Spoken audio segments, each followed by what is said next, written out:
Education is the only way the world improves. As a global society, we need to educate ourselves. What I want is a companion system that is truly aware of an individual student's competencies and needs and caters to it to the best of its abilities, and if not, it knows who to contact to get that knowledge. We call it cognification, but in a generic term, it's called artificial intelligence in education. So we are trying to advance the technology to suit individual learners so that they can reap the benefits of what the technology truly can offer. So that's what online learning is all about these days. We need to highly individualize our instructions so that our students reap the benefits. My area of research is looking at how we can use technologies in ways to enable and also enhance learning.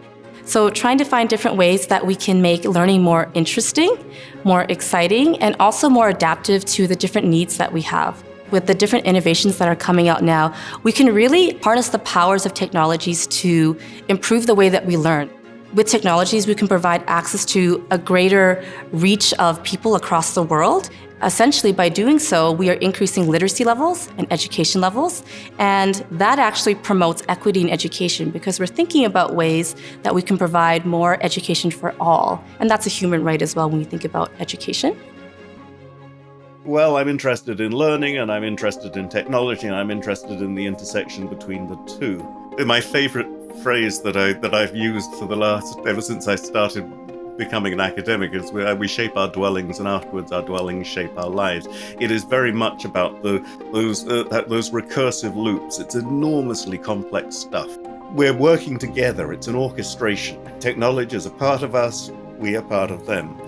And my research is really about trying to understand how all of that works. Technologies can improve our lives. The things that we create can improve our lives.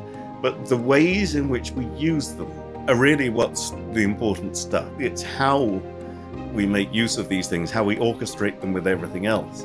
That is what the technology is. All those aspects, I think, is really important when we think about how we can harness technologies to improve our overall quality of life. We are looking to democratize education so that everyone gets equal access and everyone gets equal opportunity to educate themselves and contribute to the maximum extent possible. Technologies should empower. Technologies should make us better. Finding ways to do this which are actually not just personally fulfilling, but that actually make everybody's lives, the whole of our society and the whole of the world, the whole of the environment around us, that make all of those things better. I can't think of anything more important.